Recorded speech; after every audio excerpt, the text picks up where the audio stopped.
প্রিয়তমা এবং সুড়ঙ্গর সময় হচ্ছে একটা কন্ট্রোভার্সি হয়েছিল। এখানে সাকিব ভাইকে একটা ব্যাপারে তাচ্ছিল্য করা হয়েছিল, যেটা আমি প্রতিবাদ করছিলাম। আমার ভালো লাগে নাই। শিহাব শাহীনের দাগি নিশো ভাই আমাকে বাদ দিছে, এই জন্য আমার এই কাজটা করা হয়নি। আফরান নিশো উনি এই ব্যাপারটার জন্য দুঃখ প্রকাশ করছে, সাকিব ভাইয়ের ব্যাপারটা যে এটা ভুল বোঝাবুঝি। তো আমার কথা হলো যে উনি তো জেনে শুনে ভুল করছে। বড় পর্দার সুপারস্টার বা মেগাস্টার বলেন সাকিব খান। আফরান নিশো উনাকে আমার আর্টিস্ট মনে হয়, উনাকে আমার কখনো নায়ক মনে হয়নি। ছোট পর্দা হিরো বলতে আমার মনে হয় অপূর্ব। ঈদে আপনার কয়টা ছবি মুক্তি পেয়েছে? ঈদে আমার হচ্ছে 3টা সিনেমা। একটা হচ্ছে বরবাদ, সবার আগে আগাইতে হবে। বরবাদ ইন্টারন্যাশনাল একটা সিনেমা, এটা নিয়ে কারোর সাথে কোনো তুলনা করা যাবে না। তারপরে জঙ্গলি, তারপরে হচ্ছে আপনার চক্কর। আরও একটা সিনেমা আসতো শিহাব শাহীনের দাগি, যেটা আমার এক শ্রদ্ধাভাজন ভাই আমাকে নেয় নাই। উনি কোনো একটা ব্যাপারে না, সাকিব ভাইয়ের ব্যাপারে উনি কিছু একটা বলছিল, যেটা আমি প্রতিবাদ করছিলাম। আমার ভালো লাগে নাই। যেটা ওনার ব্যাপারে বললো আমি প্রতিবাদ করতাম। এই জন্য উনি হচ্ছে আমাকে দাগি থেকে একজন আর্টিস্ট, শ্রদ্ধাভাজন আর্টিস্ট আমাদের নিশো ভাই আমাকে বাদ দিছে, এই জন্য আমার এই কাজটা করা হয়নি।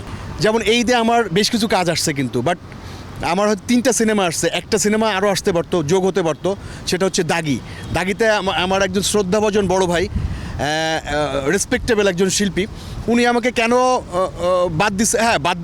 উনি আমাকে মানে পার্সোনালি পছন্দ করে নাই কোনো একটা ব্যাপারে। ওনার একটা ব্যাপারে আমি ইন্টারফেয়ার করছিলাম, যেটা হয়তো উনি ভুল করছে। ওনাকে আমি পছন্দ করতাম, বাট উনি যে কাজটা করছে এটা আসলে ঠিক করে নাই। সিনেমাটার নাম দাগি, এবং আমি শিল্পীর নামও বলে দিতে পারবো, আফরান নিশো, আমার শ্রদ্ধাভাজন বড় ভাই। আমার অন্যায়টা ছিল হচ্ছে, আপনারা জেনে থাকবেন, প্রিয়তমা এবং সুড়ঙ্গর সময় হচ্ছে একটা কন্ট্রোভার্সি হয়েছিল। এখানে সাকিব ভাইকে একটা ব্যাপারে তাচ্ছিল্য করা হয়েছিল, যেটা ক্লিয়ার করছে। আমি এই ব্যাপারটা এখনও বলতাম না, যেহেতু নিশো ভাই ক্লিয়ার করছে যে এটা মানে ভুলবশত একটা হয়েছে, ভুল বোঝাবুঝি হয়েছে। তো আমার কথা হলো যে ওইটারই আমি একটা প্রতিবাদ করছিলাম যে ভাই, সিনিয়র শিল্পী তো রেসপেক্ট করতে হবে, আপনি তাকে নিয়ে তাচ্ছিল্য করতে পারেন না। এই ব্যাপারটা ওনার কানে গেছে এবং উনি এই জিনিসটা দেখছে।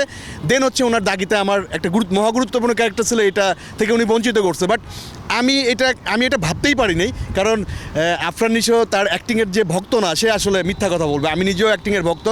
ওনার কাছ থেকে যে এই ধরনের একটা ব্যাপার আসবে আমি আসলে বুঝতে পারিনি। আর আপনারা হয়তো জানেন, শুয়ে দিলে মন আমার ফার্স্ট মুভি, এই মুভির ডিরেক্টর ছিল শিহাব শাহীন। তো প্রথমে মনে করছি কেন শিহাব ভাই আমাকে বাদ দিয়ে, পরবর্তীতে এটা যখন শুনছি তখন ভীষণ কষ্ট পাইছি। আরও বেশি কষ্ট পাইছি যখন উনি এই ব্যাপারটার জন্য দুঃখ প্রকাশ করছে, সাকিব ভাইয়ের ব্যাপারটা যে এটা ভুল বোঝাবুঝি। তো আমার কথা হলো যে উনি তো জেনে শুনে ভুল করছে। উনি আমাকে ডেকে তারপরে গায়ে হাত দিয়ে বলতে ছোটো ভাই, সব জায়গায় সব কিছু বলতে হয় না, আমি কিন্তু সরি বলে নিতাম। বাট আমার কথা হলো উনি কি এখন আমার ব্যাপারে এই ব্যাপারটায় আমাকে যে বঞ্চিত করলো একটা ভালো কাজ থেকে, উনি সরি বলবে কিনা আমি আসলে যাই না। আপনার মাধ্যমে জানতে চাই যে নিশো ভাই, আপনি এই কাজটার জন্য সরি বলবেন কিনা? কারণ আপনিও কিন্তু ভালো কাজের জন্য দীর্ঘ বছর অপেক্ষা করতেন একটা ভালো কাজের জন্য, এটা আমার জানা মতে। নিশোর একটা বিষয় আসলে প্রশ্ন করতেই হবে, হ্যাঁ, হচ্ছে আজকে শত ছবি দিয়ে আজকে একটা সাকিব খান তৈরি হয়েছে, দর্শকের ভালোবাসায় সে সুপারস্টার।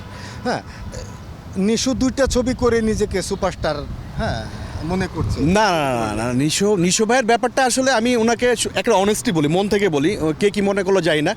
বড় পর্দার সুপারস্টার বা মেগাস্টার বলেন সাকিব খান, অস্বীকার করেন। নট অনলি বড় পর্দা, আমাদের এই এশিয়া বলেন বা সাবকন্টিনেন্টে বলেন, উনি বিগ স্টার। ছোট পর্দার আসলে অনেক হিরো আছে, বাট ওনাকে আমার আর্টিস্ট মনে হয়, ওনাকে আমার কখনো নায়ক মনে হয়নি। কারণ উনি একজন মুচির ক্যারেক্টার দেবেন, উনি করে বেরোয় আসবে একটা এবং দেখা গেছে যে ওই মুচির ক্যারেক্টারটার জন্য ওই মুচির কাছ থেকে ইনস্ট্রুমেন্টগুলো নিচ্ছে। ছোটো পর্দা হিরো বলতে আমার মনে হয় অপূর্ব। হিরো, কিন্তু উনি একজন ভালো আর্টিস্ট। তো অ্যান্ড সুপারস্টার উনি কোথাও বলছে কিনা আমি জানি না, বাট 2টা একটা সিনেমা করার পরে একজন গুণী শিল্পী বলতে পারে, বাট ওই ধরনের করছে কিনা আমি জানি না। যদি করে থাকে তাহলে হয়তো আমার মনে হয় না করছে, কারণ এত নির্বুদ্ধিতার পরিচয় উনি দেবেন বলে মনে হয় না।